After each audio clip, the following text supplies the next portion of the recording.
পেঁয়াজ রসুন ছাড়া এইভাবে ছোলার ডাল কারা কারা খেতে ভালোবাসো। ভাত রুটি পরোটার সঙ্গে দারুণ লাগে খেতে। তো এইভাবে আমি ছোলার ডাল বানিয়ে নিলাম। একদম ডালটাকে গলে দিয়ে নিই। তো দেখো দারুণ লাগে খেতে। এরকম ছোলার ডালের সঙ্গে একটু আলু ভাজা, কুচু আলু ভাজা হলে আর কিছু প্রয়োজন হয় না। তো আজকে বানিয়ে নিলাম এইভাবে ছোলার ডাল। হ্যালো বন্ধুরা, তোমরা কেমন আছো? আশা করছি সবাই ভালো আছো। সকালে আবার চলে এলাম। তো এখানে ছোলার ডাল নিয়েছি এক বাটি। ডালটা রান্না করব। প্রথমে ডালটাকে ভালো করে ধুয়ে নিতে হবে, একদম পরিষ্কার করে। যতক্ষণ ফেনা উঠবে, ফেনাগুলো যতক্ষণ না থাকে ততক্ষণ পর্যন্ত ধুয়ে নিতে হবে। তো প্রথমে আমি ডালটাকে ভালো করে ধুয়ে নেব। ডালটাকে এভাবে ধুতে হবে যাতে ডালের মধ্যে সাদা যে জলটা বেরোয়, একদম সাদা জল করে ধুয়ে নিতে হবে, কোনো রকম নোংরা যেন না থাকে। তো এইভাবে ভালো করে ধুয়ে নিতে হবে, অনেকক্ষণ ধরে ফেনাটা মারিয়ে নিতে হবে। ডালটা ধুয়ে নিয়েছি। এখন ডালটায় একটু লবণ আর একটু তেল দিয়ে মেখে নিতে হবে। দিয়ে ভালো করে মেখে এর মধ্যে আমি একটু সামান্য হলুদও দিয়ে দেব।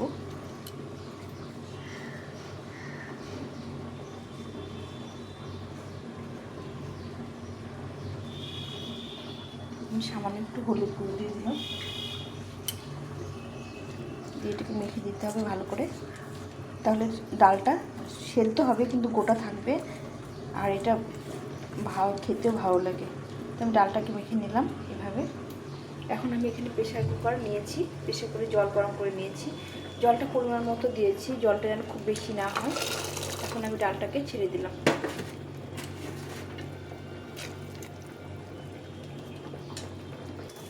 এখন দিয়ে দেবো এখানে 4-5টা কাঁচা লঙ্কা চিড়ে নিয়েছিলাম। এখন প্রেসারটা লাগিয়ে দেবো, সিটিটা মেরে নেবো। ডালটা সেদ্ধ হয়ে গেছে, দেখো সুন্দরভাবে সেদ্ধ হয়ে গেছে ডালটা।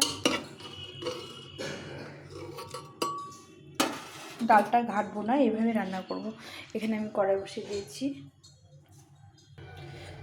তেল, সরষের তেলে রান্নাটা করব। তেলটা গরম করতে দিয়েছিলাম, তেল গরম হয়ে গেছে। এখন একটা শুকনো লঙ্কা, একটা অর্ধেক শুকনো লঙ্কা দিলাম।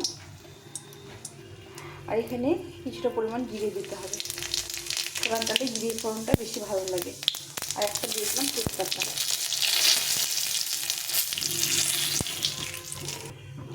আর এখানে দিয়ে দেবো 2টো এলাচ আর একটা দারচিনি। তেলটা ফোড়নটা হয়ে গেছে। এখন আমি এখানে টমেটো কেটে রেখেছিলাম, একটা টমেটোটা অনেকটা ভাজা ভাজা হয়ে গেছে। এখন আমি এর মধ্যে দিয়ে দেবো পরিমাণ মতো জিরে গুঁড়ো,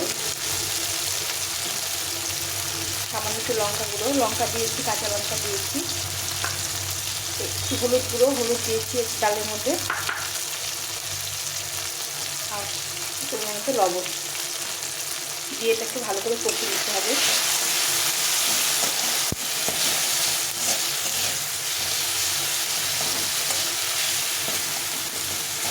এরকম নিরামিষভাবে ছোলার ডাল রান্না করলে ভীষণ ভালো লাগে খেতে। পেঁয়াজ দিয়ে রান্না করলেও ভালো লাগে, কিন্তু এইভাবে আমার ভীষণ ভালো লাগে। ভালো করে ভেজে নিব, মশলাটাকে সুন্দরভাবে ভেজে নিতে হবে। ভালো করে কষিয়ে গেছে, তেলটা ছেড়ে দিয়েছে। এখন সিজনে টমেটো দিয়ে যে কোনো সবজি খেতে ভীষণ ভালো লাগে। সবজি ডালটা আমি গ্যাসটাকে একটু বাড়িয়ে দিতে হবে। এখন কমিয়ে দিয়ে মশলাটা ভাজলে মশলাটা ভালো হয়, লেগে যায় না, আর সুন্দরভাবে ভাজা হয়ে যায়। মশলাটা ভাজা হয়ে গেছে, এখন আমি ডালটাকে ছেড়ে দেবো।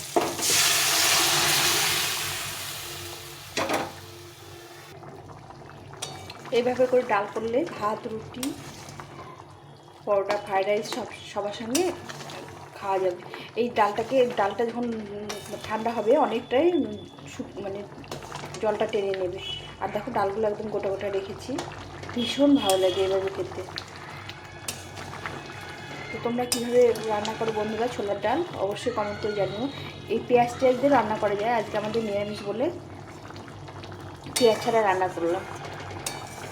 এখন এখানে ঘি গরম মশলা দিয়ে নামিয়ে দিতে হবে। তো এইভাবে একবার তোমরা রান্না করে দেখো, যে ছোলার ডাল ভীষণ ভালো লাগে খেতে, মানে একদম ডালটা ঘাটা যায় না, মানে ডালটাকে সেদ্ধ করে গোটা গোটায় রাখতে হবে।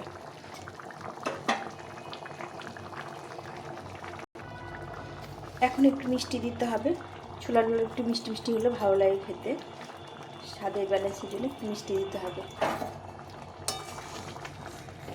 দিয়ে নেড়ে চেড়ে এটা যখন ডালটা একদম হয়ে যাবে তখন জলটা অনেকটা টেনে নেবে, এতটা জল থাকবে না, আরও শুকিয়ে যাবে, চচ্চড়ির মতো হবে খেতে। এখন আমি দিয়ে দেবো এখানে সানরাইজের শাহি গরম মশলা। আমি এর মধ্যে প্রথমে এলাচ দারচিনি দিয়েছিলাম, এটা ফ্লেভারটা ভালো আসে, ফোড়নে দিয়েছিলাম। এখন আমি এই শাহি গরম মশলা একটু গুঁড়ো ছড়িয়ে দেবো,